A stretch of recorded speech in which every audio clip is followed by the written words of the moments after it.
வணக்கம்.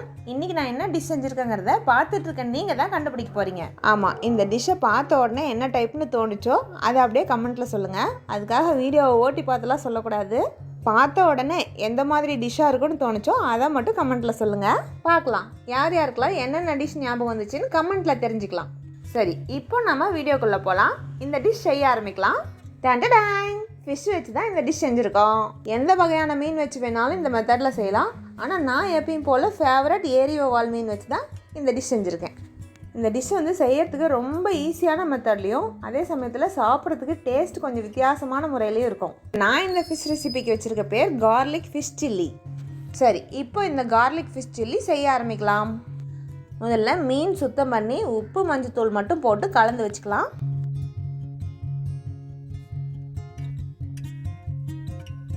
அடுத்ததாக அடுப்பில் இட்லி பாத்திரம் வச்சு தண்ணி கொஞ்சம் நல்லா கொதித்ததும் ஒரு 7 நிமிஷத்துக்கு இந்த மீனெல்லாம் ஆவியில் வேக வச்சு எடுத்துக்கலாம். அப்போ தான் அந்த மீனெல்லாம் சின்ன சின்னதாக கட் பண்ணிக்க முடியும்.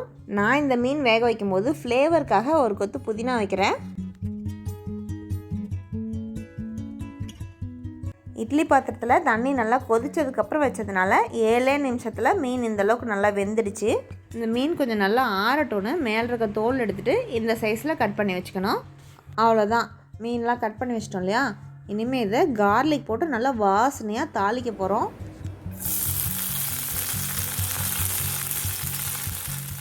கருவேப்பிலை பொரிஞ்சதும் பூண்டு நல்லா சின்ன சின்னதாக நறுக்கிட்டு சேர்த்துக்கலாம்.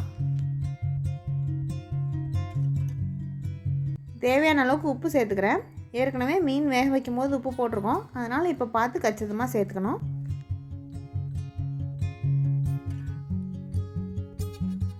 இதில் ஒரு 1/4 தேக்கரண்டி கொத்தமல்லி தூள் சேர்த்துக்கலாம்.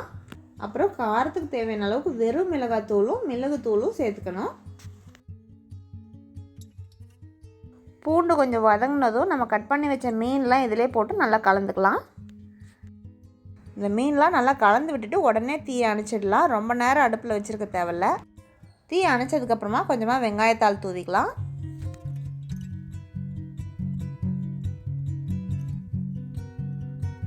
அவ்வளோதான், கம்மான்னு பூண்டு வாசனையோட ஒரு ஃபிஷ் ரெசிபி தயாராகிடுச்சு. அசத்தலான சுவையில் சுலபமான முறையில் செஞ்ச கார்லிக் ஃபிஷ் சில்லி சாப்பிடலாம்.